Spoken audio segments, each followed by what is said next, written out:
Hi everyone, and welcome back to Scale Studio. My name is John, and this is your Monday model briefing. In this series, I'll be making short 10 to 20 minute videos on new or interesting model kits, what I'm currently working on, or projects I'm considering, maybe some short product reviews, and guest speakers and Q&As if this turns out to be something you guys are enjoying. With that short introduction out of the way, let's get right into it with some newer kits that have caught my eye. First up from Tamiya, we have a couple of interesting kits. In the aircraft range, we have a new 148th P38J that have joined the rest of their Lightnings. They've also recently released quite a few kits for their armor range. In 148th scale, they've added a new tool Challenger 2 and Reebok's Tiger 1, which was originally released in 2004. They've also released a 135th scale KV2, which I assume is just an updated turret to their well-received KV1, and a 135th scale M18 Hellcat. According to their website, they currently aren't available for us in the US yet, but I have seen several builds of it already and it looks fantastic. While this is a little late, Meng has released 6 new tool modern Chinese ships in 1/2000 scale. These include the Type 002 aircraft carrier, the latest Type 055 guided missile destroyer, the Type 054 guided missile frigate, the Type 093 nuclear attack submarine, the Type 071 landing platform dock, and the Type 901 comprehensive supply ship. According to their website, they will be sold in blind boxes, which means you won't know which kit you're getting till it arrives at your doorstep. It seems a little weird, but if you want to build a Chinese ship and don't mind which one, this could be for you. The kits look fairly well detailed, but can come across as a little toy-like as they're molded in several colors of plastic and the details on the gun barrels and aircraft look a little oversized and toy-like. FC Model Trend has released a 3D printed 72nd AMX 30B for 38 euros. From the pictures on their website, it actually looks like a very nicely detailed and printed model of a relatively unique subject. From Italeri, we have 2 1/35th scale Reeboxes, an American M109A6 Paladin, and a German SDF Kfz 124. Both kits are from the early 70s and 80s, and so I wouldn't expect very good detail or perfect fits. And finally from Hobby Boss, we have a pair of 1/35th kits as well. First we have a Porsche turret early King Tiger, originally boxed in 2018. Looking at the past versions of this kit, it actually looks like it's going to be a really nice kit.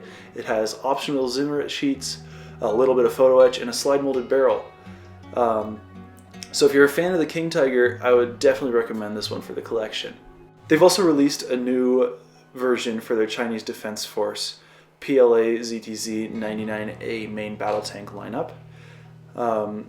This is a Reebox from the 2009 kit, and this is going to be kitted out in training equipment, which could definitely make for an interesting subject. A late arrival to the list here, but Display has recently released a set of plastic corgi butts to replace the ubiquitous plastic spoons that most use to test paints. They come in white, clear, and black, so you can really test basically any color in any application that you can think of. While definitely not everything that's been released for March, these are some of the highlights that piqued my interest and maybe yours too. Now into progress on the bench for me. It is currently spring break for me, which means that I've been able to get a ton of bench time done, which is great. I'm the type of modeler who has way too many projects going at the same time, so my bench progress has been all over the place. First, we have the Striker MGS that has been the main protagonist of the channel for a while here. I've painted most of the stowage and on the engine deck, and I'm pretty happy with the results so far. I should have a video for that process out very soon, and then we can move on to mud, dust, and grease, and we can finally finish this project. I also bought a new kit. It's a 1/35th scale SDF Kfc 251-7 from Dragon, which is a super neat kit. It's absolutely packed with details and stowage that it's going to be more than enough for the 251 and several German projects after that. A series on this kit won't be coming super soon, but I'm currently working on some upgrades to the kit and a build/interior weathering tutorial, which will be really cool. Most recently, however, I've been working on some really different projects for this channel. First, I've been working on a 1/72nd scale BF109 E4 from Jasmine Model, which, if any of you are familiar with Jasmine Model, you know that their kits are airframe kits. So you have resin and you have photo etch, no plastic. I mean, it might be plastic, but it's a resin-like plastic. That it's a challenge, but it's also really fun and it goes together really well. And I'll have a tutorial about that pretty soon, as that project's almost done actually. Finally, I've been working on a Dragon 1/700th scale Z39 destroyer, which is about only 7 inches long, and it's already a really well detailed kit. But I couldn't help myself and I bought a Flyhawk upgrade set, so it's just adding detail and the fine components like gun barrels and stuff like that. It's now robbing me of both my eyesight and my sanity, but I should have a video out about the first part of that build process either this Friday or the next. Today, since this is the first of these Monday model briefings, I'm going to show you guys a product that I've been looking at recently that I think is super unique and new to the modeling community in general. These are one-man army aircraft stencil masks, and generally when you buy aircraft masks online, they only have roundels or maybe some aircraft identification numbers, but that's because most masks up to this point have been die cut, which means they only can really do large curves, no super fine detail. No longer. Sven at One Man Army has sent me these to review, and a full video about them will be coming out shortly. But this will be my unboxing and first impressions for you all. If you've been following the channel, you'll know that I also reviewed a sample pack that I had been sent, and as I said in that video, the results that I saw from these stencils absolutely blew me away. The detail and accuracy that Sven has achieved by laser cutting these masks is mind-boggling. It's a fantastic tool for modelers who really care about the painted on look that decals just generally fail to replicate. But without further ado, let's open up this set and see what you would get if you were to buy a one-man army stencil set. As you can see, it is wrapped in this cellophane sleeve, and this is how you'll get it. I got it in a plastic or a cardboard hard envelope, and they stayed perfect all the way from Belgium, so they definitely do their job. When you open it up, you have 2 pieces of cardstock. First you have the outer fold here that has all the masks and stuff usually inside here like this, which on the front is just a picture of the aircraft, and then on the back it's instructions for roundels, stuff like that, as you can see. And it goes into a lot of good detail here on how to use them and stuff like that. Now, moving inside, you can see that it's detailed instructions on how to apply the masks and where they should go on the model. Moving on, we have the user manual, which basically just describes how we're going to be applying these decals and, stencils, and tips and tricks for getting them on. It's super clear and really easy to use. It's also printed on really thick cardstock, so you're not going to bend it or lose it in case you want to reuse your stencils.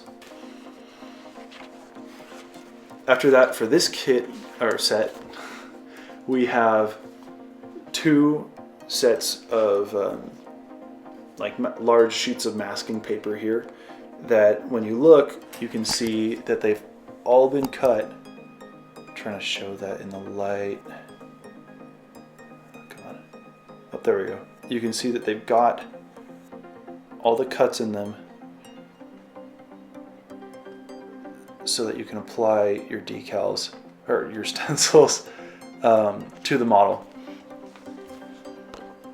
And here's where it's amazing. You already saw the roundels and all the little details, but on the larger seat, you've actually got stencils and markings for like wing walks and stuff like that. So looking closely, all of those little text area, focus. All of those little text areas are perfectly lettered, come on, stencil markings. Each one's numbered, and you get a couple extra on a few of them that are challenging to put on. It's even got some markings for specific aircraft. I think that it's up in the corner here. and skull and crossbones and cool stuff like that that you get to basically put on the model. It's all here.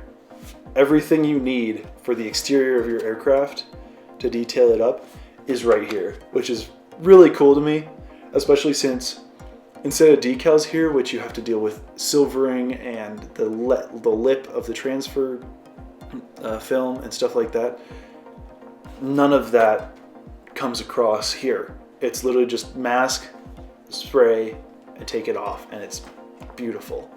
I'll have a link down in the description to the future test of this full set, as well as the test for the sample pack that I received earlier. That's already up, and this review on the full set will be up shortly. Now, quick disclaimer before we're done. Sven did send me these all the way from Belgium, and I'm super grateful. Thank you so much. These are awesome, and I can't wait to test them out. But also, he hasn't put any caveats in about, you know, I've got to say, you know, all positive things, or else I don't get any, you know, any more products to test or anything like that. This is honestly just, this is a really cool product, guys. And I highly recommend, if you're building 1/32nd aircraft, to go check it out, because it makes life a lot easier when you're doing decals, especially for stuff that has a ton of decals on the wings and body, like a Mustang or something like that. But he's not paying me to say good stuff. He sent me these to test, and to test, you know, fairly and actually give feedback. I've been talking to him for a while now, and he's really receptive to feedback, and just a really nice guy. So thank you so much, Sven, and let's get back to the normal programming. Well, today was definitely something that was very new to the channel. Hopefully you enjoyed it and found it either helpful, informative, or just entertaining in general. Make sure to comment down below and let me know what you thought, whether that's first impressions, ideas for stuff I could add, and any questions you guys want answered, as I'm hoping to do a Q&A by episode 15 of Monday Model Briefing. As always, thank you all so much for watching, and we'll see you next time.